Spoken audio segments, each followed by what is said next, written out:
Hello, people. How you doing today? I just want to let you know that we are not going to get involved in anything with what happened the other day with our guest coming on. We're going to basically pretty much just talk about what's going on now, and we have a great guest today.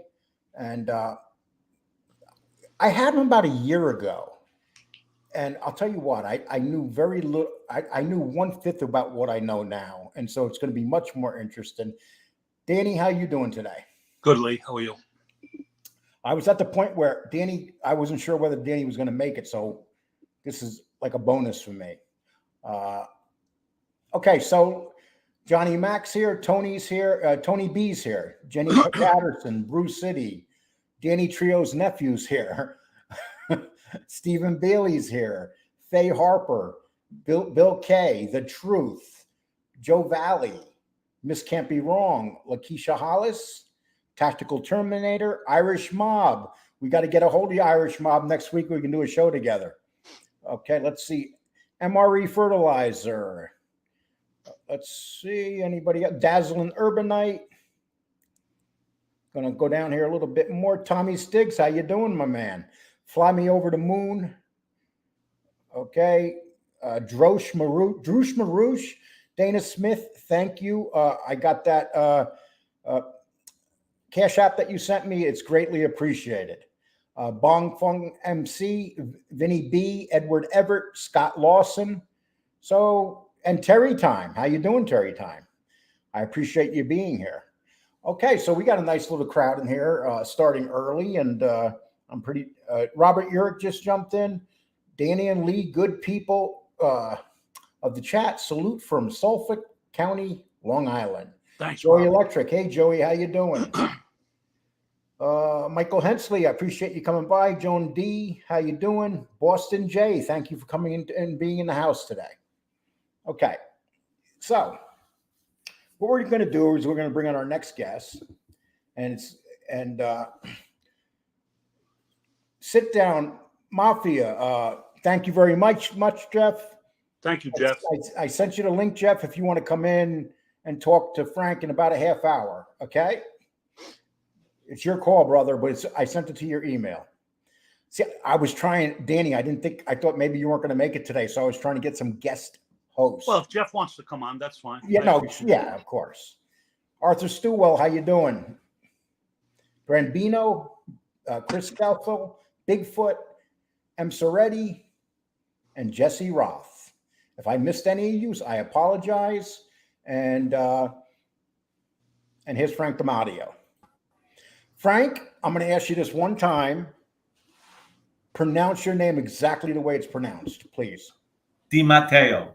Dimatteo. Okay. So you know Danny pretty much through Facebook, pretty much just from writing back and forth. Basically, is that it? Yes. Okay. Danny helped me with the project I was doing by chance. Okay. Well, when I mentioned that you were on, a lot of people were kind of happy about that. But I'm gonna first, before we start, I want to today's show I'm going to dedicate to James Caan. James Caan was an icon, and when you think of James Caan, his role, he passed away last night, but his role as Sonny in The Godfather, and he's made quite a few other great movies, and basically this show's dedicated to him because he was just one of those actors that he was originally scheduled to be Michael Corleone, but Puzo and them guys, they didn't want him, and they went out and got a young actor who had no experience, Al Pacino. And when they brought in Al Pacino, no one wanted Al Pacino because they thought he was inexperienced. And basically Puzo and those people, they had a fight with the studio to keep Michael, Al Pacino on as Michael. Isn't that funny? Can you imagine that Paramount Studios did not want Al Pacino because they thought he was too inexperienced to play Michael. You know, when you think about that. They were wrong. That's all we know. They were wrong. So Yeah, you know, they were very. how smart everybody is. That's why I look at it. They said he was young and inexperienced, and they said James Caan would make a great Michael Corleone. I just can't picture him in that role because one, he's not Italian, not even close. No, Okay. I don't know. You know, we know Pacino now, and it's stuck in your brain, and that's what it is now. Exactly. No. Okay. You So do well. people, today is your day. It's Thursday, and Thursday from now on for this show, we're gonna have mob talk. We're gonna have guests like Frank on here, and we're gonna chop it up with him a little bit, as other shows will say. And Danny, to get the show going, what would you like to say to Frank? And Well, I would just like for Frank to explain, you know, some of his life, his father's life, and what his situation was in reference to the Colombo crime family. Okay. How I got started was my father, Ricky Dimatteo, Dimatteo. He was a boxer, came out from Korea. He was bouncing for Tony Bender in the city. I think it was a wagon wheel. And for guys that don't know who Tony Bender was, can you tell the people out there? Tony Bender was a made guy out of the Genovese family. Correct. And he was running Manhattan, running some restaurants and bars, had a lot of stuff like that. So what happens? Ricky wound up bouncing for Tony Bender at the wagon wheel, and Joey and Larry was having a beef with Bafacci at the time. They were trying to break away from Joe Bafacci, which was their boss. And they went up to Joey. They went to go see Tony Bender because Tony Bender was helping them, telling them what to do, how to get a hold of the captains and how to make this break.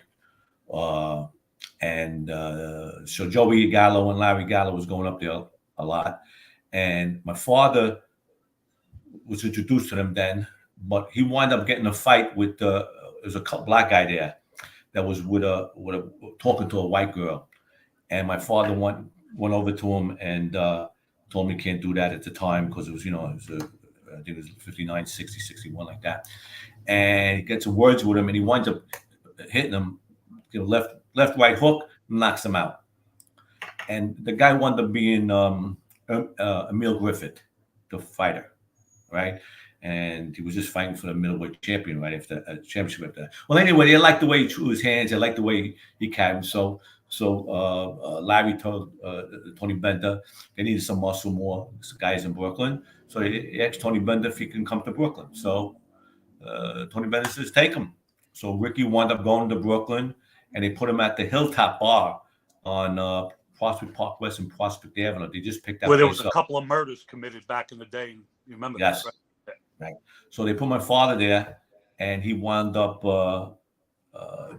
being a crew member from there on. He wound up being Larry's bodyguard until he died. And then, I come on the scene, a little boy, at the Hilltop, shining shoes with all these guys, all normal, well-dressed guys, all broken noses, all speaking, the street talk, and just normal. Larry died. And, when Larry got sick, my father was taking him back and forth to the doctors, and then we brought him to the hospital. And then he wound up not coming to the hospital and died. So, we brought Larry to the hospital to die, before he died. Right after that, we started hanging out in Pleasant Street a lot more. I was about maybe what I was 14 when Larry died. Right. And I got to the block. I was about 16. And I started hanging out in one of the clubs. It was 3-4 clubs. We had a whole block. I'm pretty sure you had a whole block. They were every club or storefront or a restaurant had to do with the Gallos or family somehow. And I Let wound me ask up. you something, Frank. Yeah. Kids growing up in the neighborhood, particularly President Street or any other Italian neighborhood, they knew what a social club was. They more or less knew the guys that hung out there, what they were about, correct? 100%. I mean, everybody knew who everybody was. I mean, Sure. I hung out in Rosario Music, Roy's Club. Right. I hung out since I was. He was like the mentor. He's the one with the young guys. So I wound up at his club. I always call. I couldn't go to the big boys club, which is Blast's club across the street, because we were still young guys. So we had to stay with Roy. Yeah. So, but everybody knew who everybody was. I mean, if you didn't know, you gotta be really stupid, man. Because Right. in this neighborhood, it's a tight neighborhood, it's a small neighborhood, as big as it might be, but it's still a small neighborhood.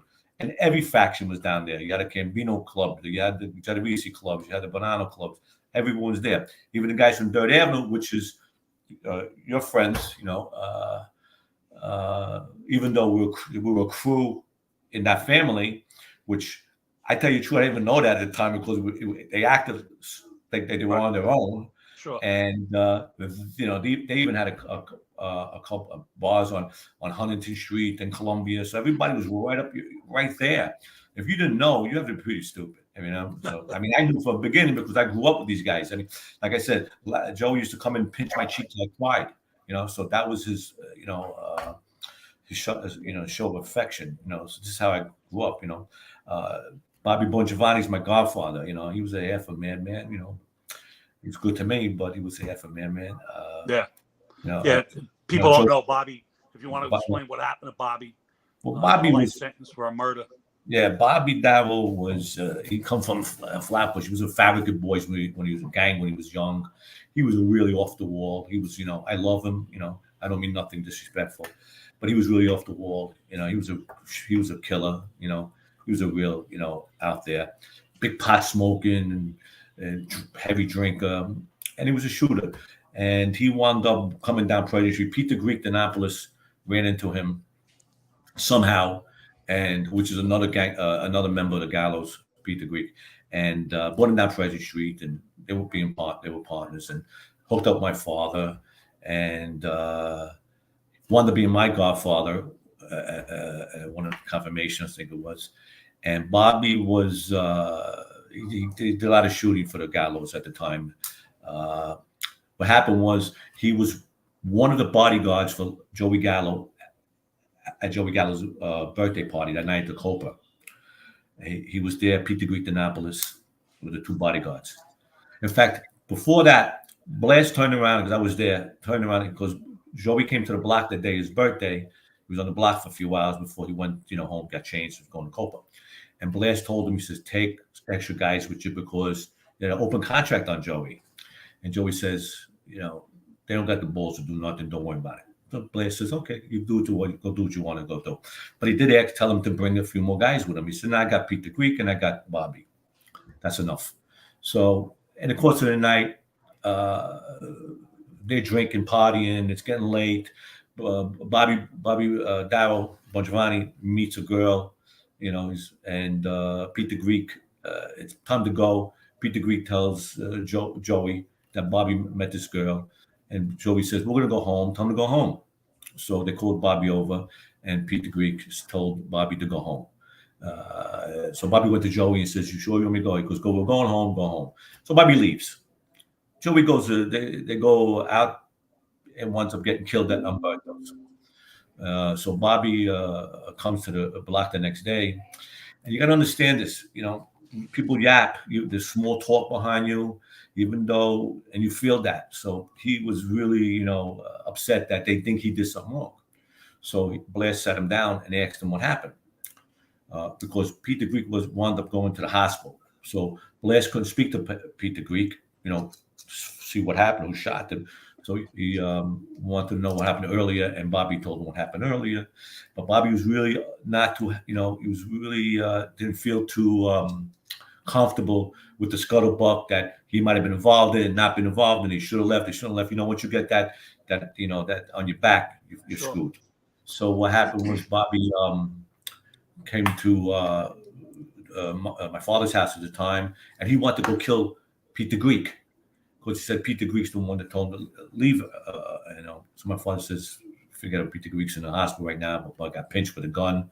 He goes, just calm down. You're going to go speak to Blast, and he'll try to squash everything. What happens was a couple nights later, or a month later, a couple weeks later, Bobby's drinking, and him and his partner another partner of his, goes up to a bar in New York that was ran by Matty the Horse. Because Bobby wanted to go speak to Matty the Horse because he wanted to find out what was going on his own. But he was all wired up.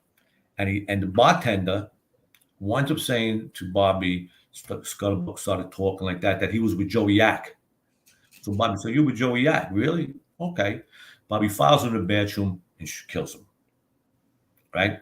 They leave. Then Bobby, in December, he gets picked up. Bobby, in front of the club on President Street, gets picked up. He gets arrested for murder, first-degree murder, premeditated murder.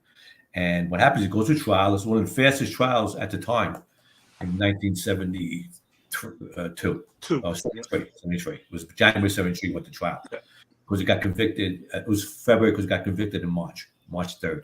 Anyway, so it's real quick. Right? They had him as a hitman for the Mafia. That's all he did. What happened was they got a fingerprint of a glass in the bar, places him there, and the waitress in the place eyeballs him. Tells the Lord that they saw him, the guy going to the bathroom, they saw him going to the bathroom, heard bang bang, they saw him come out, and so they that's the evidence, and they convict him.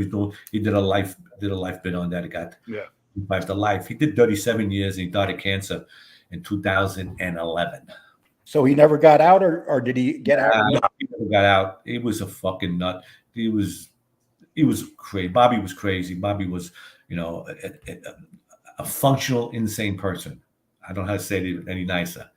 I want to ask you a question. Okay, so you're a 17, 18.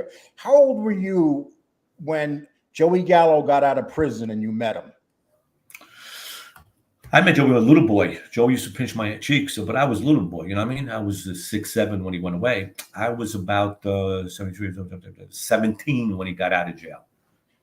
And I was only around Joey a year because Joey was only out a year when he got out of jail. Joey was a person, me personally, and the guys that I know that were the younger guys that were around Joey, we loved Joey. Joey was an idol to us. We had a passion for Joey. Joey was like a father figure to us too. I mean, he came over. If you need money in your pocket, he made sure you put the money in your pocket. He pinched your cheek. He said you'd go do something, but in between that, showed a lot of passion. So we were very, very close with Joey. He was out there too. He was not crazy out there, but he was very distinguishing what he did. His facial expression, his mannerisms. He was very powerful what he did. Now, nothing crazy, like you act like a madman or nothing like that. But all he had to do was, make a face and what was going on. So we were very close with Joe. And when he got killed, it hurts because when you're with somebody, we're just coming up, we're starting to feel our oats, now we move around things, becoming gangsters. I just want to get before you got killed. Okay, first of all, there's a show on Paramount Plus. It's about the Godfather being made and stuff. The movie did him totally injustice. And this is what I want to ask you. Was he just a crazy guy that didn't think and he just did a bunch of crazy stuff? Or was he a thinker? Was he crazy? I mean, what is your opinion? My opinion on every of these gangsters, 50 years later, is that they're crazy. I mean, then you can't be a normal person. You don't kill people and go eat dinner and pet your dog and cry. You got to be a little nuts. They just distinguish between business and pleasure. Now, no, I don't think Joey was crazy. I think Joey was very shrewd. He talked plain, but he was very distinguished when he talked. He wasn't yelling, screaming, acting like a madman. He was an old time gangster. He was old school. And he was a tough guy, and he believed that he should be the boss. That whatever was in his crazy mind, why he did that, I don't know, but he believed it. Yeah, and he broke all. They always broke all the rules. The Gallo guys. They had Jewish guys. They had Syrians. We had Irish guys. Well, that crew was very diverse out there. So he was always out there, Joey, that way. He didn't follow the rules real well. He never followed very well. He was a schizophrenic. When the doctor says, was he nuts? 100%. Yes. He had no fear. He had no, remorse. He was a gangster. He was an old school gangster that did what he had to do. You know, I And mean, that no fear probably cost him his life in the end. 100%, To go 100%. out in the middle of the night for a birthday party and right Blast out was, in the open. but Blast was telling him for a year to bring more guys with him. Stop running around in New York. He was walking around like he was a celebrity. And Joey said no. Joey said he didn't have the balls to do nothing. That was his philosophy. But no, I don't think he was crazy at all. You know, I don't think so. I think he was a fox. I'll ask you one more question. I'll let Danny ask. Now, for some reason, Joey Gallo is very big into animals. And I was reading the whole thing on him. Okay, so basically, he got a monkey first, but the monkey was throwing its shit at everybody. So Joey said, get rid of it. Well, they didn't like take it to the dumpster or anything. But anyway, they got rid of the monkey. And then they got this lion named Cleo. And you know about this because I think you wrote about this. Sure. Yes, and it's called The Lion in the Basement. And not only that, I did a video on this gentleman, the midget that was also part of it seems like a weird family. They had a Greek, they had a Jewish guy, they had Italians, they had midgets, they had lions. I mean, things were kind of insane around that place. It was a circus. It was, I mean, really, if you could look, you know, Monday morning quarterbacks, it was a circus. No doubt about it. There's a circus with killers in it. That's what's funny. A circus with killers in it. Now, what happened with that is some guy from Georgia, I think his name was George. He was out of Manhattan, had one of those stores that sell animals, exotic animals. And he came down one day and he told Joey that he had a monkey. So monkey said, bring it to Mondo. What happens was Mondo was watching it. And what happened was they just kept on showing shit around, pulling his diapers off and showing shit.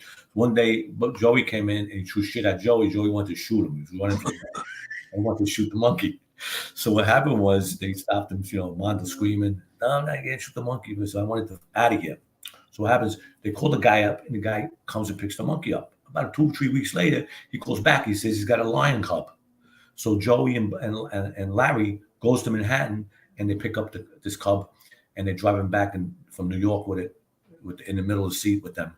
And they drive with this cub back to New York, back to Brooklyn, and they give it to Armando. And Armando would take care of it in this basement. He put it in the basement.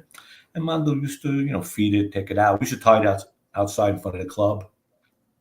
So people come back and look at it. And this is Armando right here with the lion cub. That's Armando was the little man.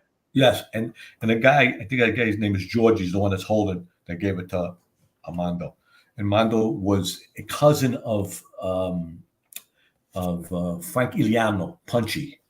That's Punchy's cousin. They're all related. A lot of guys in the Trio crew are related. The Borriellos and the Giavitanos and the DeLucas. Everybody in that neighborhood, in that crew is cousin somehow. I don't know how, but a lot of guys are. Anyway, that was Punchy, a cousin, Armando. Right. So, and Armando's very close with all of us. Forget about this Joey. Armando was close to everybody. Treated all the young guys good. You know, he ran numbers. He had the cafe there, and he was just a lot. But he was a bad drinker too. He used to get drunk and get nasty. You know, he used to like a real gangster. He was killing somebody all the time. You know, but he was harmless. But I know him as a little boy. When I met him, I was taller than him, and then I grew up with him until he died. And he was very close with Joey. Joey loved him. You know, Joey really loved him. And he was around Joey for everything. Coffee. They used to have meetings in Armando's club. If the other clubs weren't ready, they were fixing it. And so Joey used to have the meetings in Armando's club. So, and you just mentioned there were some really good guys in that crew. The Borriellos were in that crew also. Yeah, Bobby and Steve Borriello, they're both killers. They were there. Steven Cirillo. I think Steve Borriello's still alive. They died. Both died. Oh, Stevie died, yeah. Stevie died too. Yeah, Stevie died about a year and a half ago. Oh, right. They were both bad dudes. You know, got a lot of bodies, those guys. Yeah. Stevie Cirillo, quiet. You wouldn't even know he's a gangster, but he was a killer. He was really good what he'd done. Sweetheart. You know, I was with him the night before he died. We went okay. I had an opportunity to have a glass of wine with a guy that you know, Sal Mangiamelli. Oh, Sal Mangiamelli, yeah. I had the opportunity to date his niece. I have a tattoo on my arm of her, Celeste. Oh, nice. And, he really liked me. Anyway, he was a good guy, and he liked me, and he says, I want you to stay. Sally was a tough guy, man. He was he was a great guy. Yeah, great guy. Yeah. Nice mannerisms and everything, but he was tough. Yeah, he was a good guy. Down in Florida. He was in he passed, right? Yeah. He passed away. Yeah, he's dead. Yeah, they all dead. Who's not dead? Nobody's Oh, you guys aren't dead. Well, yeah, but we're 20 years younger than everybody. Yeah. Yeah, we're babies compared to these guys. They like you said, these guys, these were true blue gangsters. They lived it day in and day out. Yes. And that's what they were. And like them or love them, hate them. That's what they were. You know? And we seen pictures of a young Danny. Do you know who this guy is right here? Yeah. Well, I wish I was back. Yeah. So that was what year was that taken of you? 73. 70s. Huh? 73. Isn't it amazing? That's you guys look at your pictures from back then, and you're like, what? Yeah. Don't get us sick, please. Well, I just had to show you that because I came across that. As you can tell, and that's my wife. That's my wife in that picture. She looks the same. I'm the one that got old. Oh, really? I didn't realize that was your wife. That's amazing. I call her Dorian Gray. She's the picture. The age goes into the picture, and they stay young. She stays young. The oldness goes into me. Yeah, but you look good for your age, so it's not a big deal. No, it doesn't matter really. Okay, so after Joey Gallo, we all know that Joey went to Umberto's Clam House, and he was sitting there really kind of unprotected. Just a couple guys there. They weren't expecting the hit squad to come in, and they killed him. So, what do you believe who they said killed Gallo, killed him? What is your opinion of who killed Joey Gallo? Well, when Peter Greek got out of the hospital and got on bail, Blaise called him in right away to down Fraser Street, and Blaise grabbed Peter Greek and asked him, "Who shot you?" and shot Joey. The guy got shot in the ass. He knows who shot at him, and he leaned over to Blaise and says, "Sonny Pinto shot me, shot Joey." Now explain to everybody who Sonny Pinto was, what his name was. Yeah, Sonny. People may not know. Yeah, it's Carmine DiBiase. DiBiase. Yeah. He's a Colombo associate. Guy's a killer from the 50s. He was supposed to be in the electric chair. He got away with a life bid. Yeah, and he's from Manhattan. He's from Manhattan. And they had a run in with him before. That's why Peter Greek knew him, by face, because they had a run in. There was an argument at the Regimes, a nightclub, a few years before that, or right around that. I think it might be a few years before that. And I think it was my father with two other guys. My father and Smokey, Stormy. And, Stormy. Yeah, Stormy was there. And of course, Stormy. And a couple other guys with my father were there. And they got into words with them. But they made a stink about it, and they backed up Sonny Pinto. So there was no love lost between them. So what happened was Sonny Pinto. Well, the story goes this: Joey wanted to go, was going home.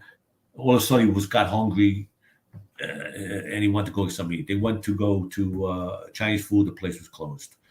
They drove around the block, and they saw Umberto's just opened up, and they see Matty the horse standing outside, and Pete goes out the window, goes, "Is your place here?" And he goes, "Yeah, the food's good." And they pull over, park on Hester Street, and they go in to have dinner. What happened was that Joe Fish Luparelli was standing outside, and he recognized Joey. And it's an open hit on Joey since Colombo got shot. It was open hit. So they blamed him for Joe Colombo's 100%. Right. 100%. Now, so Luparelli runs the club. There's two doors away. There was a social club. I think Pinto was in there, and a couple of guys. And they call up Joe Iacarelli. and they told Joe Yak that Joey just walked into the restaurant, but so Yak says, "Go kill him," and that's what. Go get a couple guys, go kill him. See, now Lucarelli never told Joe Yak or nobody that Joey was with his wife and a kid there and his sister Kamala, and he never said that. He just said that Joey walked in was there. and Jack said, "Go kill him," and that's what happened. And they got a couple of guys together and they went and killed Joey. Do you think if they understood that Joe Gallo's family was with him, that they would have still done the hit?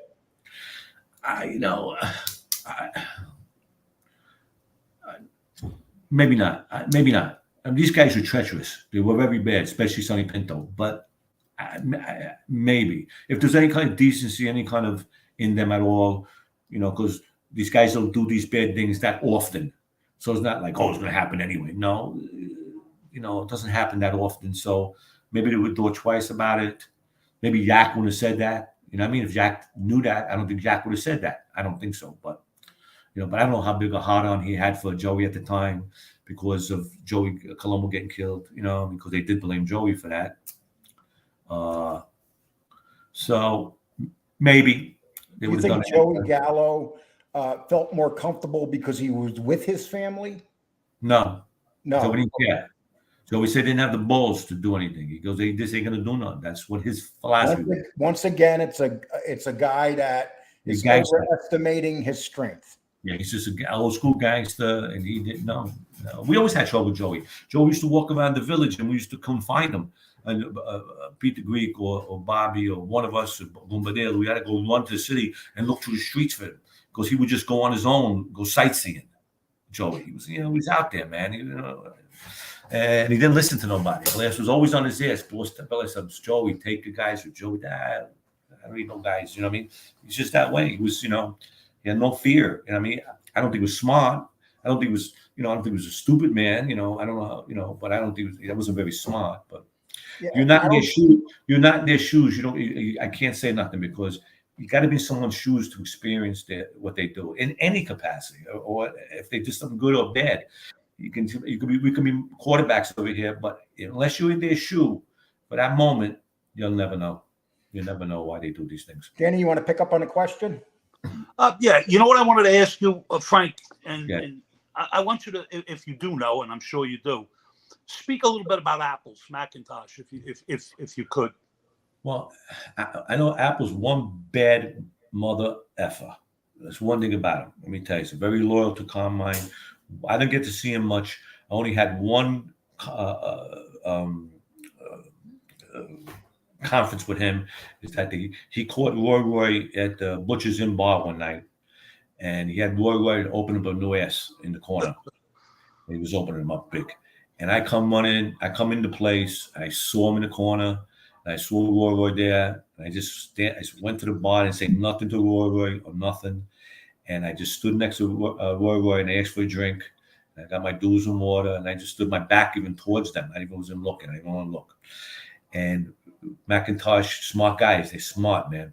He leaned over Roy, he tapped me on the shoulder, he turned around, he goes, "What are you going to do when I shoot him in the head?" And I told him, I said, "You better have 2 bullets at home." Exact only confrontation I had ever with Mac, and I was a young guy. I was fucking nervous. I was nervous, but you had to do what you got to do because this is what we do, right? And he turned to Roy. He goes, "Who's this kid?" And he goes, "That's Ricky's son." My father's very well known down there. I don't know if you ever heard of him. Yeah, my father's very, very well known, very well liked too. And he goes, "Really?" He goes, "Okay." He got up. He says, "I'll see you later," to Roy. Didn't say nothing and walked out. It's the only time I ever in his company, man. And he was a big moose. He was a maniac. Yeah, he was huge. Moose, yeah. Roy always started after he walked out. Roy always started screaming at me. He goes, "I told you, what are you doing?" I said, "You're yelling at me." I said, "I just saved your ass." Right. Yeah. "And you saved my ass." Shit. I said, "No, I saved your ass, man. You're lucky. You should say thank you to me instead of yelling at me." Anyway. And that's the only kind. But he was a bad dude, very loyal. And there's a story that goes that my godfather Bobby Bongiovanni and this guy named Louis Pizza. I don't know if you heard of Louis Pizza. He related to Tony. No, he used to own the Drift Inn on Coney Island Avenue. Can't think of his last name. Yeah. The Drift Inn. Yeah. He's a big junk dealer. And Bobby were staying together for a while. And they went to the bar or the club on the one on the corner, Dirt Avenue and Carroll. They had a bar on the corner. Glory? No, not the social club. They had a bar on the corner. Oh, we had a bar. All right. Yeah. He went there and they knocked the door. Mac said they shot Mac through the door and hit Mac in the groin. Yeah. That was either my godfather or Louis Pizza. I think it was Louis Pizza because they killed him a couple months later. It could have been Bobby, but I don't remember offhand. And that's the only other story I know. Yeah. I know he was pissed off because those guys went to hiding for a while. That's the only thing I know about. Any complications. Because we didn't. Let me tell you something. The guys on President Street, Columbia, we did not mingle with those guys on Third Avenue much. Right. We really didn't. Ali Boy and Carmine and those guys. We really didn't mingle with them. The only one from that crew that we were very friendly with was Sonny Francisi. Yeah. That's the only one we were friendly with. Yeah. Early times and even after 64 on, and my father very friendly with Sonny and Michael, but the other guys were really no intermingling at all. So let me ask you another question. He's a friend of mine. He's dead now. What, if any, did you have any contact with Sal Ramundi from Second Place? Do you remember Sal? Ace, man. Yeah. Ace, he's a good guy. He's a tough guy. He's a good guy. Yeah, he was. He had the newsstand over. He had the newsstand on the corner. Yeah. For years. Yeah. I don't know his business, what he did. 1 second. No, people, we're not talking about Anthony Ramundi. Well, okay? let me clarify. Yeah, we're not talking about Anthony, but Sal is related, or Anthony is related to Sal. Right. And Sal had 3 boys. He had Freddie, Anthony, and I think Sal Jr. And his daughter. What was his daughter's name? 2 daughters. He's got 2 daughters. Nancy and Adrian. Tattoos and the bird. You remember the bird? Yeah, Adrian, I think it is. Yeah, Adrian. Yeah. Adrian and Nancy. I think it's Adrian. It's with an A. I'm friends with him online. If you hear this, I forgot your name. Don't be mad at me. She had 2 sons. I don't know his business, but it was monkey business. You know that. Right. But he was well respected in the neighborhood. We all liked him. He was really good to us. He was rough around the edges. He was really rough around the edges. Yeah. But he's a good guy. He was a good guy. Yeah. He was good. His sons, I dealt with his sons.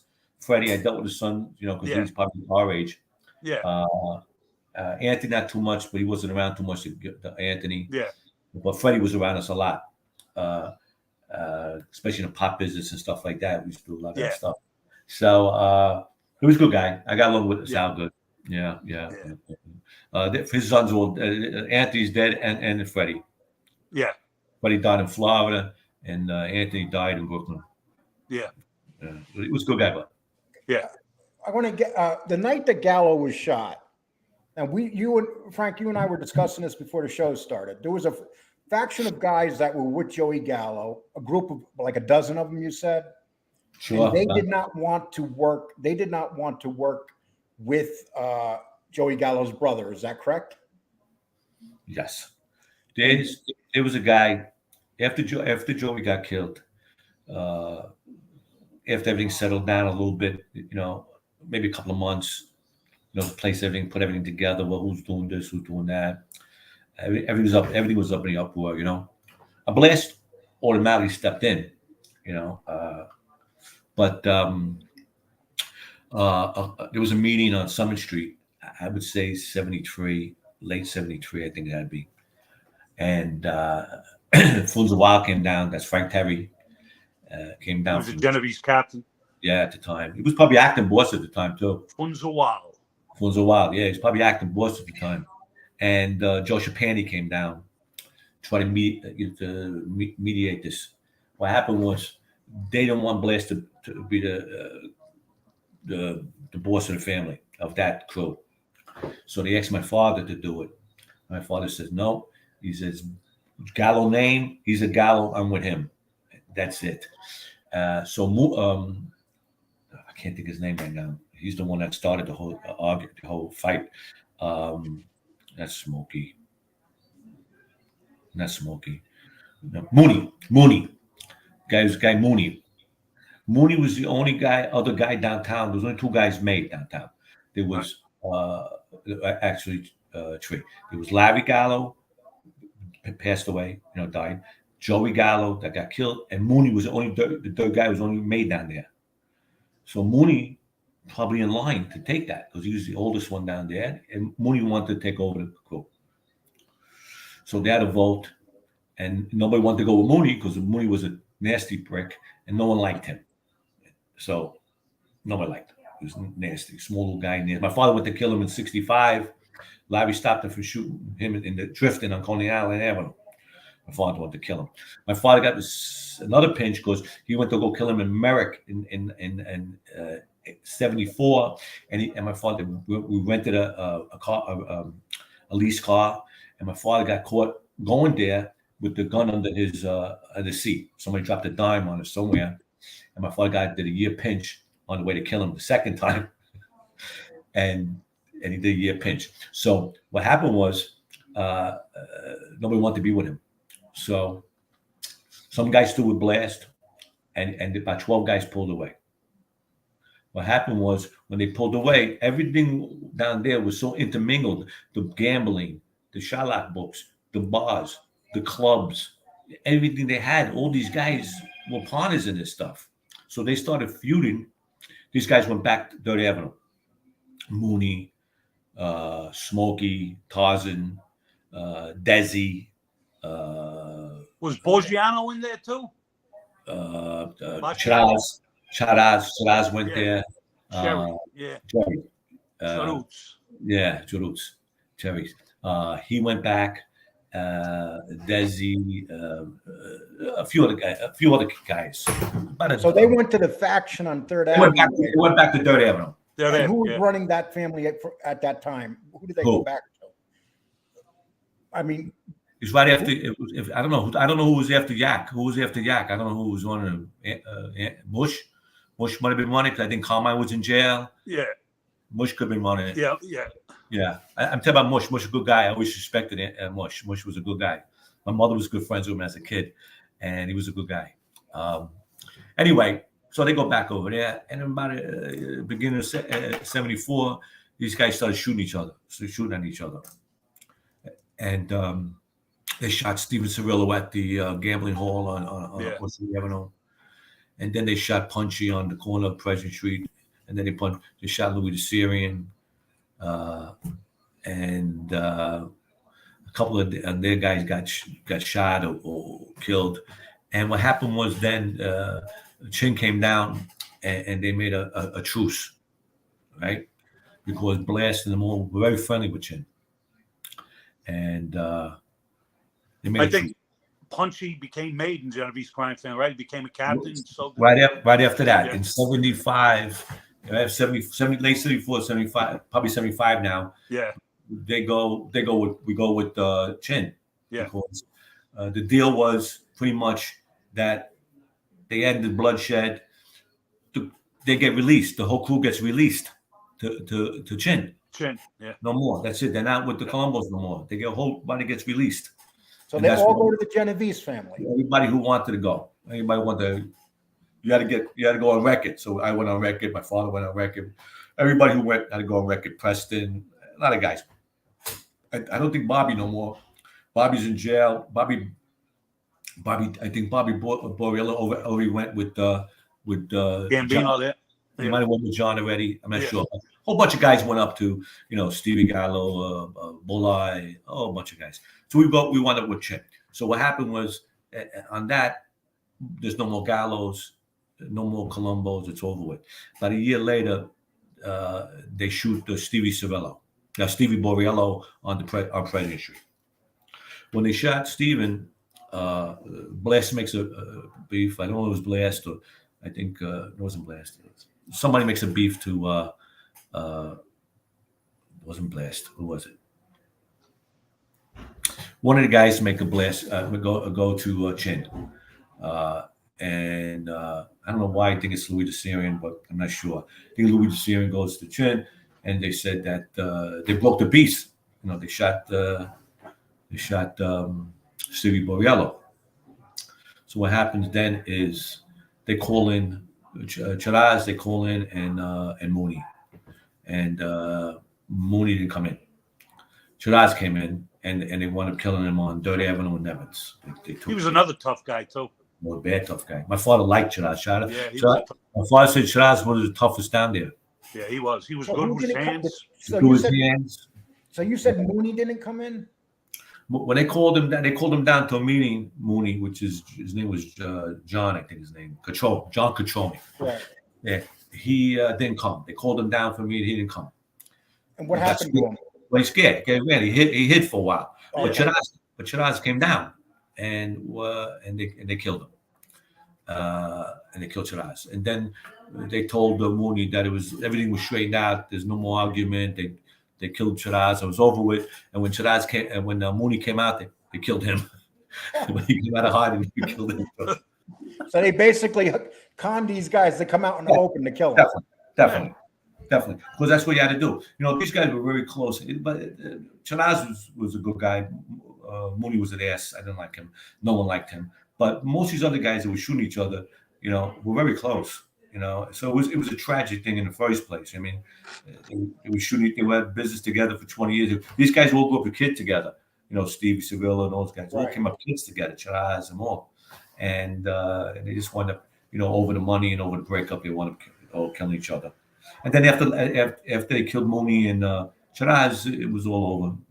That whole life, that Gallo, Colombo, that was all ended. We had nothing to do with them no more. It was a total breakaway.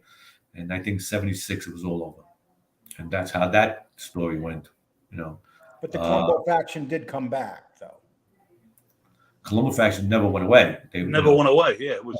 They've always been always there and always feuding and always something. I mean, they never went away. So many. This is a crew. This is crew. Gallo, people think. I mean, to me, he was the boss, and I looked at him that way. But they were a crew at a Pafaci. That's what they were.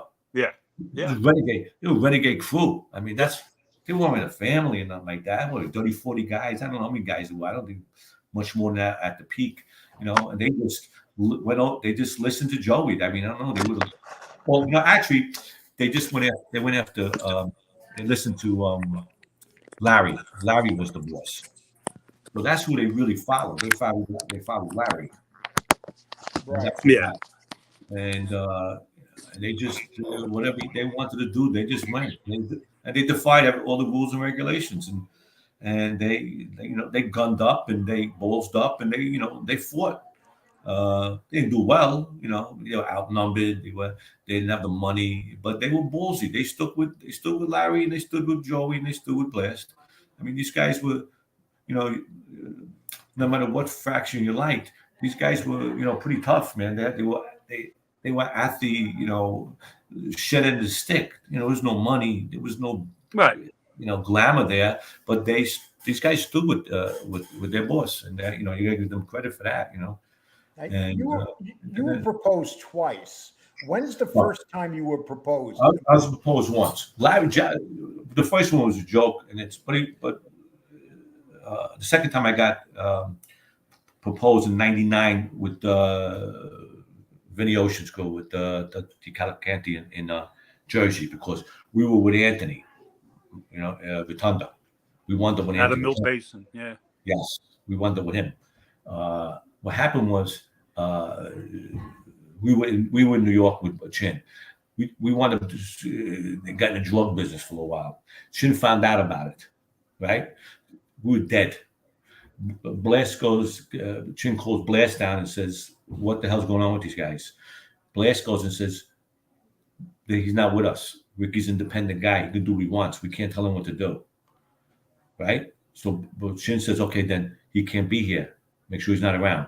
So we got chased off the Mulberry Street. They said, "Just do not come around. Do what you want. Don't come to this guy. Don't like that." Okay. So we were in the club. About a week later, Chrissy Tick comes over to us. Chrissy Tick comes to us. From the 19th hole. Yeah, because the Lucchese's comes to us, comes to the bar. We had a bar on Mill Avenue and Avenue, we had this and that lounge. So we had that bar at the time. So Chrissy comes down and asks my father if we want to go with the Lucchese's. So my father calls me up. I'm home. I call to the bar. My father says, Chrissy wants to ask you something. So Chrissy asks me, Frankie boy, you want to go with us over here? And I said, where's Ricky going? He goes, I go where Ricky goes. He just smiles at me and I walk away, and we didn't go with them. So Ricky said, no, thank you. We want to stay free. About a month later, Rudy comes in. I remember Rudy from Fifth Avenue. Sure. And Louis Teresi. Teresi, yeah. Louis Teresi and Rudy and these guys come to my father's bar again, and they said that they just strained out Anthony Rotunda. After the father got killed, they strained out Anthony. Yeah. And they needed schooling. He's green as a mother. Didn't know shit. Came out of high school. Came out of college. Green. Right. So they needed somebody to school him. So they asked Ricky to school him. We wound up with them for like, I don't know, 8 years we wound up. Right. So we got very close. I got close with Anthony. Did a lot of things. Whatever was done.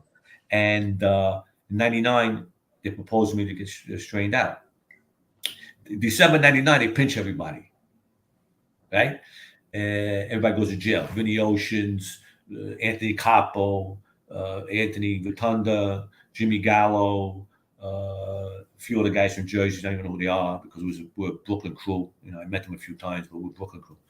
Anyway, they all go to jail. What happens is about a year and a half into them in jail, Anthony Vinny Oceans flips.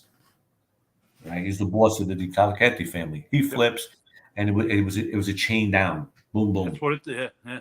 Everybody under him started flipping. A couple captains, something like that. When it got to Anthony's sitting there holding his chain.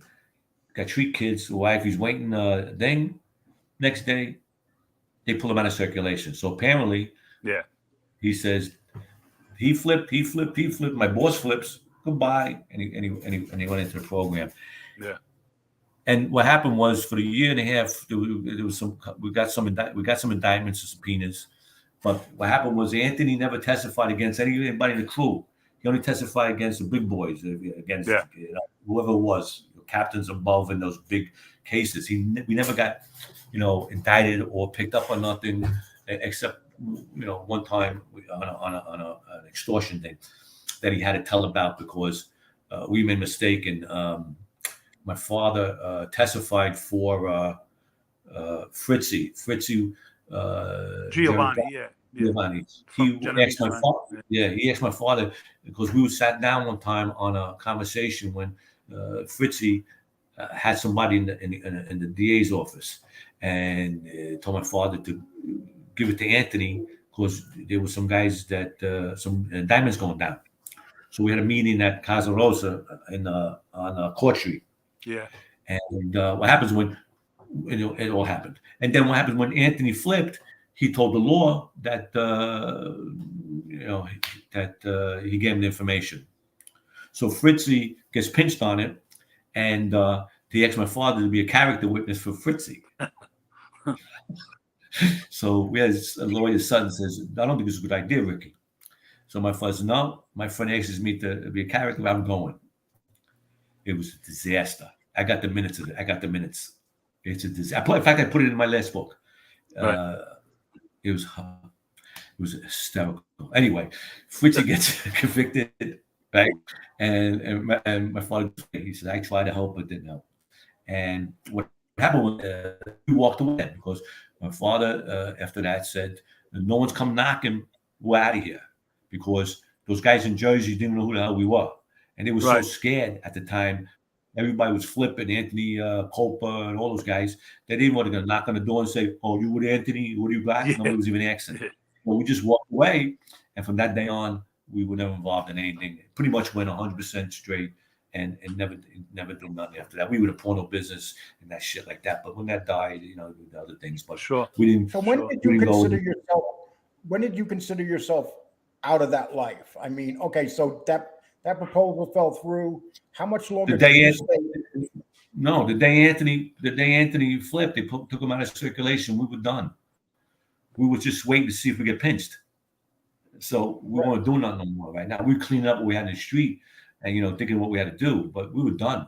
We were alone. We were nobody no more, and we were done. So that was it. I think it was the middle of 2001 when they took him out of circulation. We were done. That was done. My father left for Florida, and we still paper business. We had Astro News, without Goldstein. We had that, and we had a video company. So we were making money off that shit until they put us out of business, and we pretty much didn't bother with nobody, and that was it. And then that my father never spoke to nobody no more and anything. I had friends and spoke to them, but nothing to do, with illegally anymore, And that's how that's how we walked away. But like I said, that Christmas I was getting straightened out, and God, must have done it because he's a pretty lucky guy that, that it didn't happen, because I would have had a bigger headache. I would have had a headache then. But and the first time was when Joey made a bunch of guys in 1972. He came in the club, and he turned around. It was he made everybody down who was around, and he ranted and raved because somebody approached him and said that he had no made guys in his crew. They made fun of him or something like that. So he was something like that, and he said, "You're bored, no mates." So he got pissed, and he made everybody come in the crew. From the crew come to the club, and he made everybody that night. So he goes, now it was 22 guys who were there that night. He goes, I got 22 made guys that night. So he went you rambling on, Joey rambled on and stuff like that. And we just sat there like, oh man, this guy's nuts, what I mean? But it was funny. We laughed afterwards. I said, I remember me and Gumbadil, you think we're made? Yeah. It's not real because he didn't have the power to do that. But he think he did because he said he was the boss. So, sure. Yeah. But it's not true. Really, in the world, in the Mafia world, no, you're not going to get recognized. But right. So you're pretty much an author, and there's this one. I know about your main book. Okay, that's on the thumbnail, and that's the Hitman book. But want to tell us something about this one right here, the Lord High Executioner, about Albert Anesthesia? Okay, well, Keniston Books found my book. That line of basement I did by myself and self-published it. So they found it in off the shelf, and they came to me and offered me a 3-book deal. So they changed the name of the Line and Basement to the Pleasure Street Boys. Pleasure Street Boys is Line and Basement. All they did was add a chapter. There's 32 photos in that book, and they took it out and they put 10 in there because that's format. That's how these people work. And they changed the name. So I had one book, and then they asked me to do the Carmine bicycle book, and I did the best I could with that because I told them I'm not with them. I can only give you what I know. You know what I mean? So I did my homework, and we wrote a pretty decent book. I don't know if you've seen it, but it's a pretty decent book. And then they asked about Albert, and then I was born when Albert got killed. You know what I mean? So, but Joe Shep was around Albert and Joe Adonis and Costello, which is Joe Schapani. And Joe Schapani was around us all the time, very close with us, Uncle Joe. And what happened? Joe Schapani was a good guy. And what happened was he told me a few stories, and then the stories he told me, I just related back in the book. I did my homework on the book. So, and then I did the Hitman, which is the Sonny Pinto story. I did it. I did my homework on Sonny Pinto, and I only added whatever little stories I knew personally. And then I did What We Really Cowboy book. I don't even know if I have it. Nah, I don't have it. Anyway, I wrote the second part of Line in the Basement. What I couldn't finish in the first book when I wrote that book, because I didn't know what I was doing. And I left so much stuff out. So I did a second part, which is What We Really Cowboys. And I wound up doing 10 books now. And I did a couple coffee table book. And now I'm back doing the magazine. We're coming out with Mark Candy magazine again in November. So now you originally started another magazine, and it was called Mob Candy. Is that correct? He still has. I still have it. I started that in 2007. 2007. Pretty much 2007 is when I really stopped talking to him, because when I got into the limelight, into the media business, I didn't talk to too many people no more after that. But I started that magazine in 2007. I put one a year out for like 10 years. And so how long were you actually putting the actual magazine out itself? We put one out a year for 10 years. Okay, now there's one that you have with Frank Vincent on the cover, and I'm Yes. guessing that during that time you developed a friendship with him. Is that correct? Yeah, we got very close. Frank was a really nice guy. I asked him to do the cover for the magazine.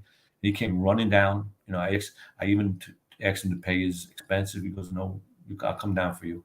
And he came down and he did the cover for me. I took him for dinner, and we went. You know, we made friends, and we used to meet in Florida a lot.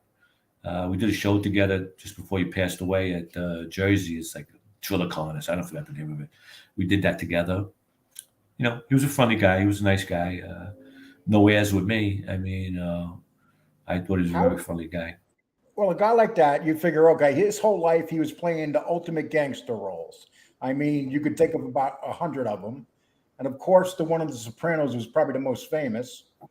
Right. Part of one with Joe Pesci. But Right. let me get back here. I'm sorry. 1 second.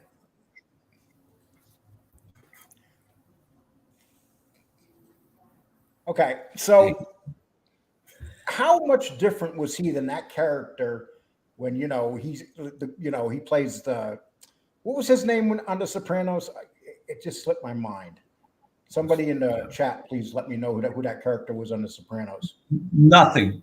Same mannerism. He spoke the same way, the same laugh, the same attitude. You know, not nasty, but he was just the same mannerisms. He didn't change much for that part. That was Frank Vincent. He was pretty much that character, you know, but very friendly, and when you walked around with him, was he very recognizable? Oh, sure, everybody was Vincent. Everybody was up his ass. Everybody wanted to be around him. Phil Leotardo. I'm sorry, Phil Leotardo.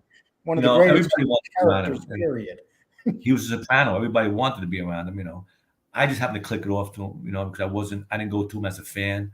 I went to him with a business deal, you know, and I happened to be a very funny person and respectful, and he liked me, and we made friends, you know, and he was always, you know, nice. My father was alive, and I introduced him to my father. We went for dinner twice in Fort Lauderdale. My father and him talked a little bit. There was a little whispering over there. So he had friends and stuff like that, but he was a nice guy. And he was very approachable, I take it. Very approachable, yes.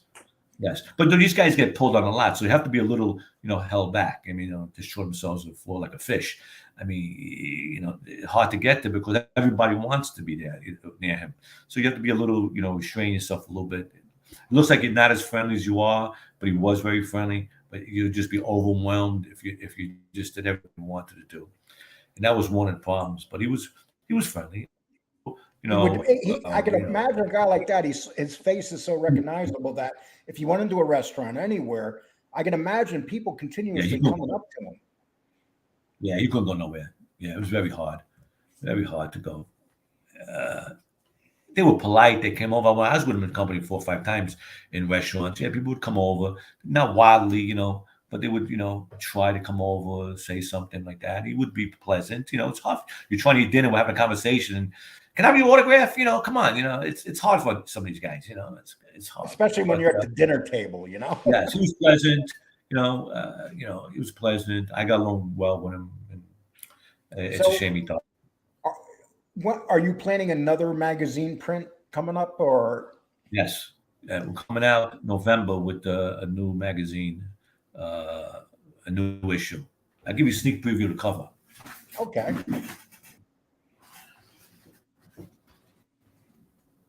Can you see it? Yeah. Yes. I don't know how we're gonna get to the street yet, but it's coming out. So we might have to put a wrapper around it, but it's going to be wild. It's going to be a and people don't realize how expensive it is to do these magazines. Yes. Well, that's one of the reasons I stopped doing it. The print was phenomenal at one point. Print's high again now, too. That's why we're negotiating some print deals. Yes, it's very hard. You got to get photographers, you got to get writers, you got to get editors, you got to get layout and design people. It's no joke. We always were a small crew of guys and girls who did this, and mostly family and friends. And we did work that a company that has 100 people do, and it's a fact. But we were just good at what we did. And don't forget, we didn't have to come out, monthly. We came out, as long as it took us to put it, and together. So we always came out with a good product, but everybody always liked it. What happened was that when I started writing, I didn't have enough time to run around because you do a lot of running. I met a lot of people in the entertainment business with this. I made good friends with Amanasante. We want to become good friends through this. Vinny Pastore, we become friends with a lot of guys you want to be friends with through this magazine and through this business. So you get pulled around a lot, and then there's a lot of drinking, there's a lot of going to bars and restaurants and ads and smoking, and I got a little tired. And then I started writing because I started writing some memoirs with the Line and Basement book, and a couple of people looked at it and they said, "Wow, there's some good shit in there, man. Why don't you write a book?" I said, "I don't know how to write a book because I don't know how to spell. I don't know and I was slightly a good reader. A ninth grade dropout. I came right out of ninth grade, right down Pleasant Street. I didn't, right down to Roy's. But I asked a lot, help doing it for my wife with the spelling and stuff like that. And then what happened was after it clicked in, and all of a sudden I learned how to spell and I learned how to read well. And now I do it all really well. It's just something clicked and I learned to do it fast. But before that, I was horrible. I was yelling to my wife, "Em, how do you spell please?" And leave me alone. Look it up. Google it. I said, Google. If I got to Google every word, this book's gonna take me 22 years, But and then now it's like second nature. It's really crazy how you put your mind to something that you can learn. I never thought I could do what I did now. But anyway, so I did the book, and then I told you I got the book deal with Kensington, so that took a lot of time, and now I'm finished. I turned the last book in, which is it's coming out I think this year. It's called The Cigar. It's about Carmine Galante. They haven't released it yet. I turned that in March. Now that's it. I'm unemployed, so. So the name of the book is The Cigar, and The Cigar. Yeah, they're going to be making a name for it soon. It's about Carmine.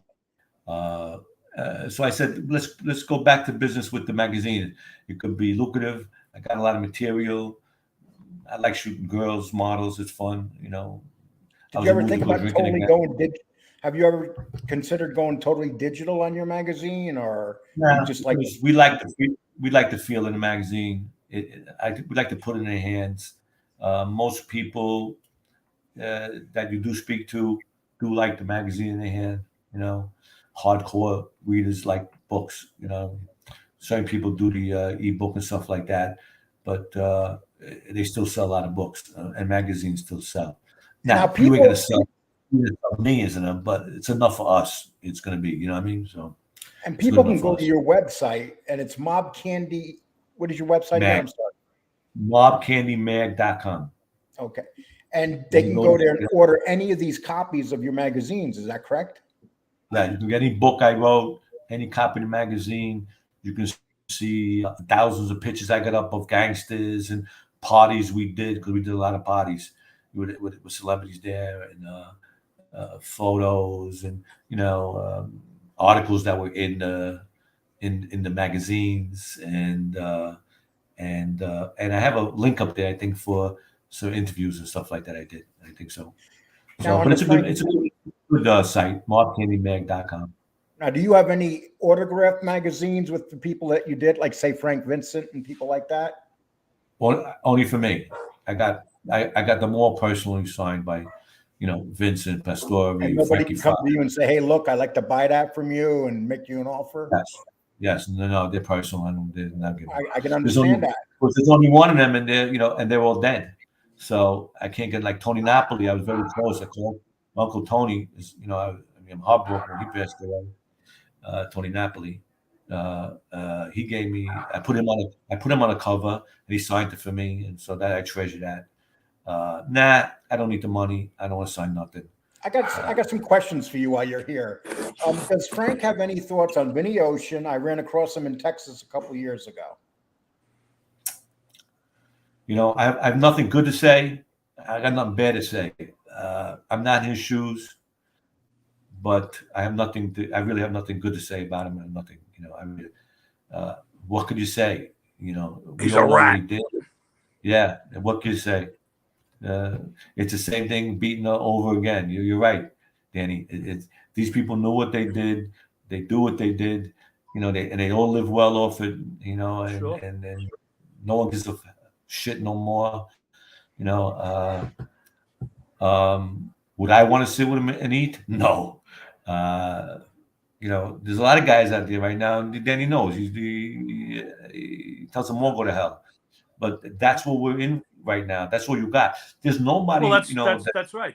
This is the era, and this is the way they make their living now. No one that's a real gangster is that's not in a program or a rat is on TV talking. I'm doing this. I'm lucky because I don't admit to anything I ever did. Except bullshit stuff that I got caught with, and I can't get in trouble for no more. That's it. But I don't tell stories. I try to tell stories to other people. I don't sit here. I hit somebody with a baseball bat. I don't even talk that way. I don't believe in that. I don't think it's nice. You know what I mean? People got children, mother and father, sister, brothers got hurt in this thing. We did it when the time was to do it. We did it. It doesn't mean we have to sit and be proud of it and have to and gloat about it. I don't think that's right. And I don't think that's what these guys do it right. Tell stories. A million stories that are funny, that are interesting. Right. And you don't have to talk about hurting people. Now, Bill, that's it's publicity. The more people you see you kill, the more hits you get. You know what I mean? That's why I'm a low total. I don't tell those stories. So I just try to tell a story about my father and the person with them. I was with that crew and the characters that were there, and Mondos and midgets and Irish guys, and that's what I was my format. Sure. And I wouldn't want it any other way. I wouldn't want it any other way. I'm not proud of a lot of things I did. I believe that they were done at the time. That's why I knew better. And no, I don't regret it and cry, but I'm not proud of it. Sure. So sure. I don't boast about it. So, and again, I think there's so much of those guys, us guys, were so interesting in characters, what we did, the funny stuff, and the situations we got into, and the maneuvers are so interesting. No one talks about that. Only talk about, I shot this guy. Yeah, I shot that guy. That's what they did. How many guys you shoot? We lived 350 days a week for years and years and years being in this world, being a gangster. I did it for 40 years with my father. I can't tell you the amount of stuff we've done. Stores, meeting people, the airports, trunks of cars with dope. I mean, we did that. Girls, guys. Only thing I can tell is one thing: I shot him. I mean, that's come on, man. Come on, be a little interesting. And these guys that tell the stories, some of them got, up there, up echelon, and they should have great stories to tell. I mean, without throwing that in. They go from is there anything you'd like to throw? I'm sorry. Is there anything you'd like to throw in for Frank? And he's talking about some of the stuff that you talk about with the stories and all that stuff. I like to say one thing real quick, and this is people will say to me, Danny and Frank, they will say, "Oh, well, you're in the Mafia genre. You're going to run out of stories." They don't understand. You can never run out of stories. And you guys, not if you really live this life. I can tell you stories all day just about Armando, what we did with him. Sure. Yeah. We put him on Batman cape in a club and put Batman songs on, and we threw him on a chair into a bar and a cocoa poodle. He gets up and puts his head in this girl's bacala and dancing. Funny stuff. We put him in a window one time at a party, at a block party on Pleasant Street. They dressed him up as a woman once. He had lipstick on. Lipstick and everything. Yeah, Halloween party. Yeah. We put him one time. We put him in a window on Pleasant Street with a flower in his hand. They thought he was dead, and people walking past the door. The Mondo's dead. We had him in the window, dead, and passed out drinking. Oh, I can't tell you the shit we do. It funny. Yeah. One time, Mondo, they get into a car accident, and Mondo gets out of the car, lays in the back of the floor, and they put a jacket over. They cut him in half. A woman was screaming that the car accident. Yeah. I mean, I don't want this midget alone. This guy, come on. I mean, there's so many funny stories. I'm not really good in details, but if I had to tell it in details, it's funny stuff that we do every day. Sure. You know, did a lot of stuff than just kill somebody. I mean, a lot of stuff. Use the brain, how to figure out a score, you know, speak to people, you know, make connections, you know, move our way in. A million things we had to do to live every day. Yeah. You know, that's what they don't realize. But but it's glamorized, it's glamour. They're doing well, so they must love the you know, whatever they're doing. So Sure.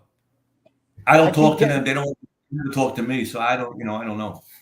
As much as I don't want to ask you this question, people keep saying it to me. Did you know Anthony Raimondi? I met Anthony Raimondi. I never knew him from down there. He approached me with that book before he did the book. Tony Napoli asked to speak to him. I had a meeting with him, and he explained it to me. And I don't know him, and I thought it was really far-fetched. So I passed on it. And then he went on. Then he went on his own, and he had it published, and he goes and does the shows now. I don't know if he went and killed the Pope. Fuck, nobody knows what I did. You know what I mean? I don't know. You know what I mean? Do I think it's far-fetched? Yeah. Yeah, I think everything is far-fetched, but only he knows. I don't know. You know what I mean?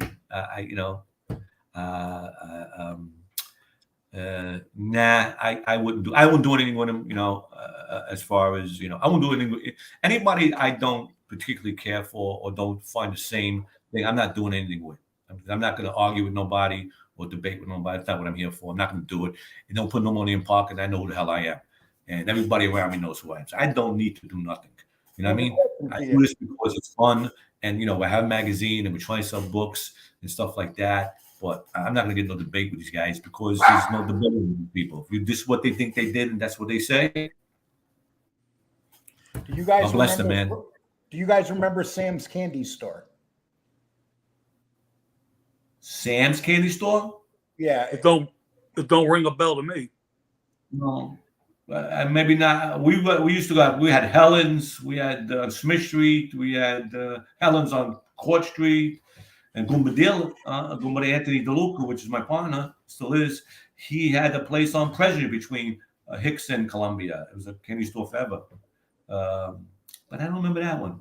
Could have been before Tony my wants time. to know if Mickey DePietro. Yeah, Nicky's from Philly. From Philly. Okay. Yeah, I know Nicky. He's doing a live bid on The Killing. Yeah. Let me ask you, when did you see the beginning of the end for the Mafia? January, May 30th, 2001, when they took Anthony out of circulation. That was the awakening in me. Before that, being who I was, I did it well. I got away with it, and I had no problem with it. That was the awakening. It was over. That was it. We saw little things coming when Sammy went bad, and the other guys this and that, but it was isolated. But when that went, you know, it was all over, and we knew it was all over. And that's why, you know, we pretty much walked away, because who you trusted? I couldn't trust nobody no more.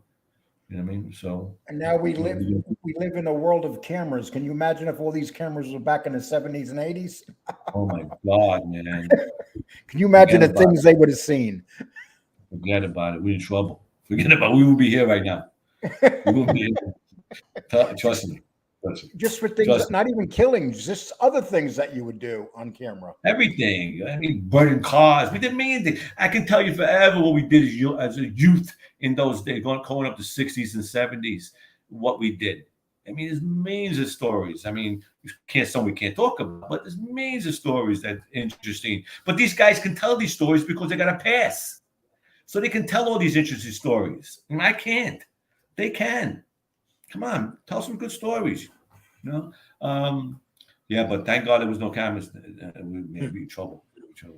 Fred Du Bois says, "Hey Lee, how you doing? Ask Frank to mention Tarto Mac from the waterfront." Tato Mac, good guy. Yes, Tato Mac was a good guy. He used to be down Presley Street all the time. Yeah, he was a good guy. He got old and died. Did you know Michael Riccitello? Ricciello, we went out to California. No, I don't think so. No. So I noticed that you guys were in different parts. Like Danny, you were around 3rd Avenue, right? Basically. No, I used to go there a lot. My guy that I was around, Jimmy Gooch, he was originally from Avenue U, and we hung out on Avenue X, Donald Avenue, Stryker Street. We had a club. We were at the OTB. I used to go down to 3rd Avenue at least 3 times a month. Yeah, you guys always been on Avenue on the west side there. Yeah. The West Side Avenue over there, near Joe's over there. It's always been. I say, remember Anthony Peanuts? Sure. Is he alive? No, he's dead. He died too. He was close to my father. He was a good guy, very close. He was a real good guy. Yeah. Very well respected guy. He was a real good guy. Yeah. I figure he was dead. He got to be up there too. Yeah. Everybody I know is dead, man. Yeah, there's nobody left. There really isn't. Does Frank know Vincent Manzo, old? Sure he knows. Yes, but I don't go there. I didn't go there. Was there a certain? Like I said, that was their turf. We didn't go there. It was guys a different, guys. Was there a certain social club that you liked, Frank, to go to? Yeah, all the ones we had. Everyone was nice because they were ours. So we don't go to other people's social clubs unless you were invited. Right. But we had a ton of them on Court Street, on Columbia Street. We didn't have to go. When I was a kid, we didn't go, not kid, but teenager. We didn't go far. We were in the neighborhood. We had 100. Juju had a bar. Rocky Trumatana had a bar that I used to bounce at. We didn't have to go far. Later people started traveling. Those days we didn't travel. And if we did travel, we went to Manhattan because Manhattan was real close to us. We didn't go to the Ridge and stuff like that. Punchy had a place, Copa. Punchy had owned the place, Frankie Liano, Ladorn's. We ran that for him. So we went to the city, So I didn't go that, that end of Brooklyn, like Benson, Hurry's Bay Ridge. I never went there. You stayed in your neighborhood. Yeah. Danny, did you know Sally Dogs? Sally Dogs Lombardi from the wrong number. Lombardi. That's Tommy Lombardi's brother? No. Related to him? Yeah. Yes. Oh, Anthony wants to know. I knew Tommy Lombardi well. He had the Rosals on Avenue X. Yeah. Sally Dogs is Ange's uncle, right? Right. Big Ange's uncle. Yeah, yes, right. yes. Yeah, he died. Yeah. He was a big dope guy. Yes. Yeah, he died in jail too, I think. Yeah. Tony B wants to know if you have a weird Anthony Capo story.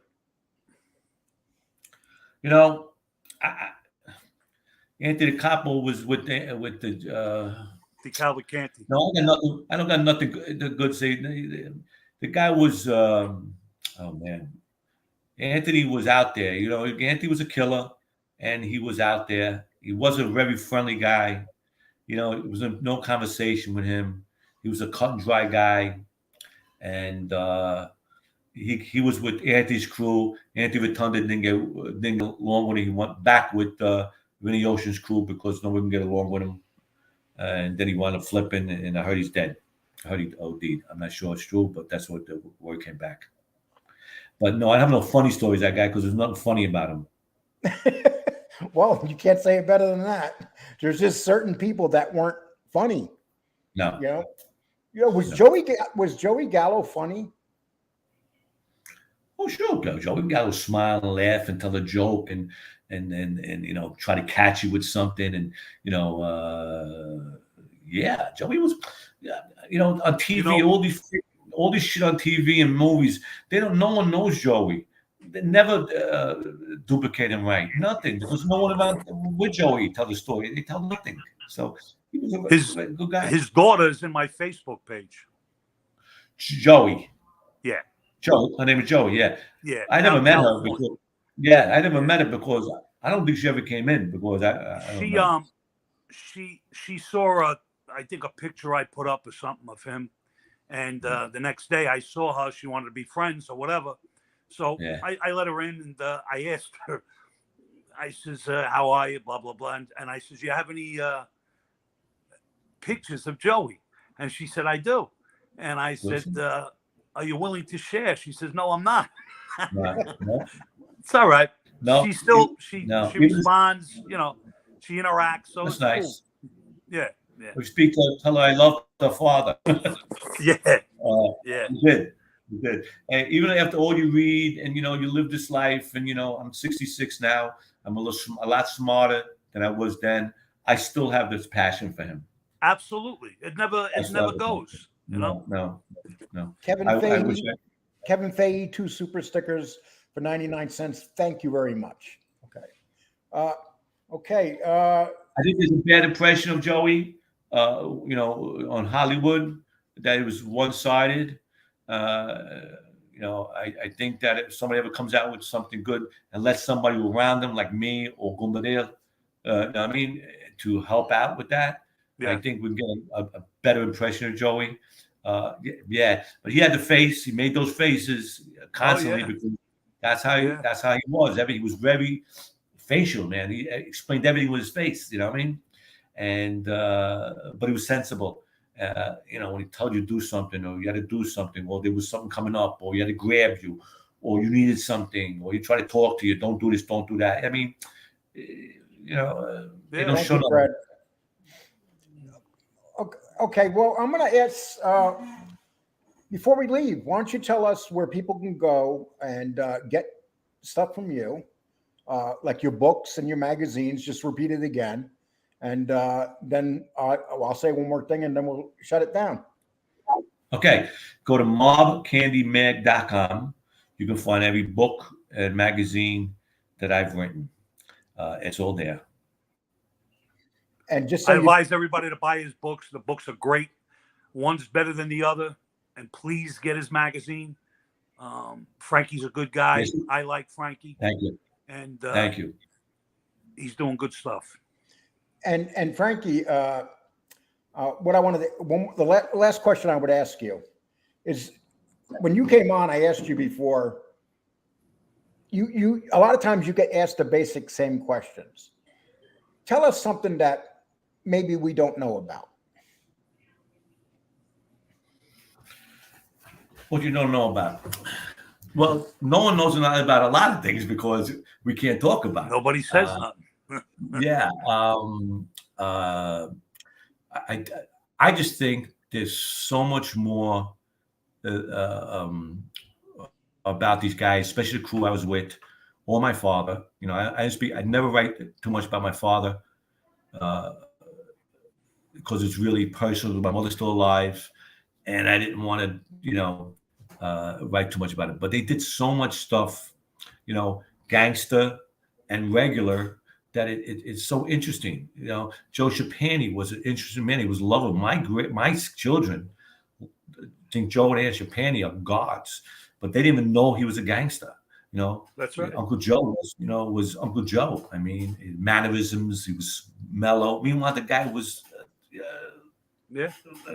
a capo in the Genovese family since the 40s. He hung out with Albert Anastasia. He was Joe Adonis's partner. Bobby Bongiovanni, which is Bobby Dow. Yeah, he's a maniac killer, but he was between that. He did so much other stuff. His mannerisms, what he did good. He did good stuff. You know what I mean? His jokes. You never see that stuff. With these guys. All you see is, the man had it, killed 32 people because he had a license. Stuff like that. That's all you see. But that's what entertainment. That's what Hollywood likes, and that's what people want. They don't want they don't want to see the human side. They want to see the gangster, the killer. That's it. That's what they want to see. So it's very hard to give them, what you want to give them. You have to stay in the realm of giving them what's enjoyable. But there's so many inches, a lot of characters here. But forget about the only ones I know. Other characters. I mean, there was other families, other crews. They were nutty. They did some crazy shit, on an everyday basis. Yep. And the Irish I think mob, that's what I'd like to see. Irish mob, didn't they rescue children from a burning building? Yeah. What was that? No. Joey, Punchy, Joey Punchy, Larry. Right. And they were in the newspaper. They were heroes. Yeah. You don't hear about that anymore. No, you don't. You only hear about the, unfortunately. Yeah, about him. You hear about Joey was Nicky Bonds. That's what you hear about. Bonds. Bonds. Dealers. That's what you hear. I don't know. I tell you one thing. That was kind of blown out of proportion. I didn't see none of that. I don't know what, unless they kept me out of it. But they kept me out of much. I did some bad things, and I didn't see that. I don't know where all these black guys came from. We always Hollywood. They came from Hollywood. Yeah, we always picked up. We go down Old Fulton Street, not Fulton Street, or Flatbush Avenue, Fulton Street, all the way down into the black neighborhood. And there was a place called the Carib Lounge. We used to pick up numbers there and a few places around. Because we were always intermingled with the numbers. And Joey had a good rapport with them guys. Before he went to jail. Sure. Forget about meeting Nicky Bonds there. Right. So, they blow up a lot of shit. Maybe I'm naive. Maybe they didn't tell me everything, but, they also overprotect me. And if something was going down, they would direct me the other way. I was never directed the other way either. So I don't believe it's true. That's why I don't believe things are true. Right. So I don't know. And Frank, the difference, last time I had you on, we averaged about 120 to 140 live. This show, we've been between 270 and 300 for most of the show. So that's just the difference in the show now compared to the last time I interviewed you. And maybe they'll laugh a little bit and find something else about things we did every day instead of just the stupid bullshit we call it. People don't realize that. Sure, it was a brutal life, but there was a lot of stories behind everybody in that life. Oh, and the stories never end. They just never end. Never. We can talk forever, man. If I can sit there, I put a doors and water in front of my hand right now, and we sit down and talk. We can go on forever. And I'm talking about killing people. Forget about killing people. Right, just silly shit. Everyday shit that we had to do. How do we get to put two nickels together sometimes? Right. It was more glamour times. How we used to go late and buy clothes in the city with a little score we did. $100 a pop. We ran to New York to buy a knit. So we did a good corner. Yeah. And we had 3 cents, and then we stood on the corner with 3 cents. I mean, there's a lot of stories, man. How Joey gave us his. We used to have custom-made suits made at one time, and it was Joey's guy. Joey Gallo had a guy on M&M Taylor's on A Street, Avenue A in Alphabet City. George's name was M&M Taylor's, and we used to go there. Once Joey turned us on to him. When he came out of jail, man, all we did was make custom-made suits. They were $100 a pop. Custom. We used to go to Allen Street, and pick the material out. That was 3.5 yards, and then went over there and make suits up. But we had a lot of fun. How we beat them out of the suits. We used to get suits and run, come back again when we needed more suits. We did hooligan shit, and it was a friend of ours. I mean, there's so much stuff, man. I'm going to ask you one. This is going to be my last question, Frank. When Joey Gallo was out there and he was doing all this crazy stuff, not protecting himself, did the people that were in his family around him, did they basically feel like it was only a matter of time? Yeah. Everyone was worried that Joey was being too wild out there. Yeah, especially Blast, Louis the Syrian, those guys. Louis the Syrian was, he was like a consigliere down there, and Punchy. Always, my father too. My father was out of his mind about Joey doing that. He says he's gonna get killed. He said because these guys were, they're hooligans. Those guys in his crew, his family. They weren't no angels over there. They were bad guys. And it was gonna happen. What did his sister say? The streets will run with blood. Remember? Yeah, I remember that. Yeah, I was at that funeral. I was there. Right. Yeah. Carmine's Carmine. I mean, like Carmine and don't like him. He's a gangster. You fuck with, I don't care what you say. You might be a friend or foe. Well, he was a gangster. And Carmine was for Carmine. He went up that ladder. He do what he got to do. That's gangster. You know what I mean? Right. That's Gangster's not just, doing nothing and goes, oh, it's my friend. I don't want to do nothing. That's not gangster. You do what you got to do. You know what I mean? So that was a treacherous crew there those days. You know what I mean? Absolutely. McIntosh and Alley Boy and all the rest of those guys, the brothers. I haven't got names off the hand, but they were all killers. They were, playing. We didn't get along good because of the animosity, because they were all friends at one time, very close friends. Yeah. And then it's like a love, once you break up that kill each other. Relationship. Oh man, after that it went to shit. Yeah. And and these guys are tough. They're hooligans, they're gangsters, they're legitimate. Yep. I mean, they don't act, they don't think like we can think right now. I didn't think like this 30 years ago. Right. You know what I mean? They think different. The mind is a big different. My father, he probably got about 6 under his belt. He was the most passionate guy. Ask anybody about Ricky. Ricky from President Street. Oh, Ricky. Oh, my God. What a gentleman. He had 6 bodies. He used to grind his teeth. People used to run away. Right. They knew that he was on the warpath. And then they come home, and then, and then you play with my son or my daughter. Like his. Can't curse in front of my father. You couldn't curse in front of a woman. Be nasty to somebody. Be a tough guy in front of somebody. Goes, you used to tell me, who are you talking to? Shoot their head off. This. You said, well, who are you talking to? What are you waving at? Fuck out of here, you should tell me. Be nice. You know what I mean? So, and this is a guy's in the. Oh, you gotta shoot this guy tomorrow night. Okay, I'll be there. Where you want me to shoot him? They're odd people, man. So it's very hard to explain that when people ask you the minds of these guys. Yeah, they can't. You can't, because as smart as they are, is as crazy on the borderline of being insane. Absolutely.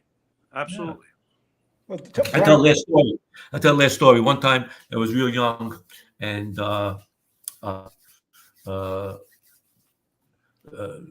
a junk dealer. They had a problem. I was real young, and they bring this junk dealer in, and they give him a beat, and my father and stuff like that, and this guy named Joe Castro. Anyway, my father goes in the bathroom, comes out in underwear with a saw, and I look at him. He goes, "You come on in." I said, "Coming in." I said, "I'm fuck out of here." I ran out the freaking door, and I went to Roy's, and I drank a bottle of Doors. They came finish. They were chopping somebody up. He wasn't. Guys, like it was nothing. I said, "What? Get out of here!" I didn't want to see. I don't want to know what they were doing. He goes, "Come in. I want to show you." Come on. He said, "Get out of here!" I ran like the spunk race. I ran out. I was in Roy. Roy says to me, "Wow, you look like you saw a ghost." I didn't say nothing because you don't say nothing. I didn't say a word. I just drank that bottle of Doers down real quick. My father comes out with Bobby Dow. Bobby Dow goes, "Nice. This is what we teach you." Nice. I said, don't even talk to me. I go, get away from me. Yeah. They're crazy, man, And then he went home that night and probably played with, I don't know. I didn't have kids. Grandkid up. Yeah. Nuts. I didn't Frank, I'd like to thank you, man, for showing up. I wanted to go a different area with this interview. I think we did, and I hope everybody liked the interview. And I don't even consider it an interview because you're easy to talk to, and I don't have to ask you much. You just flow with it, and I'm trying to tell a story. I'm trying to tell a little story, and I don't mind with you guys. It's been a pleasure. And I owe you the book. Thanks, you had address again. I don't know where it is in the on Facebook. However we do it, send me the address again. All right, no problem. I'll make sure I get it before I leave for Florida. I'll get it out. All right. Well, thank you so much. Thank you, Frank. You have a nice one, Frank. Thank you. Thank you so much. I'm sure we'll contact you soon. I'm here. Maybe when I'm with Anthony, we get Gumbadale on with us again. Maybe next time he'll talk a little bit. All right. Take care, my man. Got it. Take care, Frank. Well, that was that went over usually longer than our usual interviews because he's very interested. What did you think, Danny? I loved it. It was a great interview. I'm sorry. He's back. I'm back. Hey.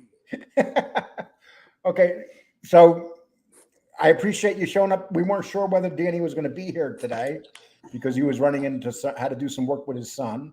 But luckily you were. It just made it so much easier today because you know a lot more about the life than I do.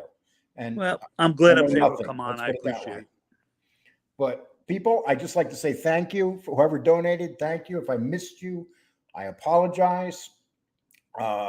Thank to everybody. We had a nice crowd here, and it's getting pleasurable when we start our shows. And people want to hear content, Danny. I mean, real content. We had a nice. And we're going to crowd show here. them more content, and we're going to show them some more good interviews with some real good guys.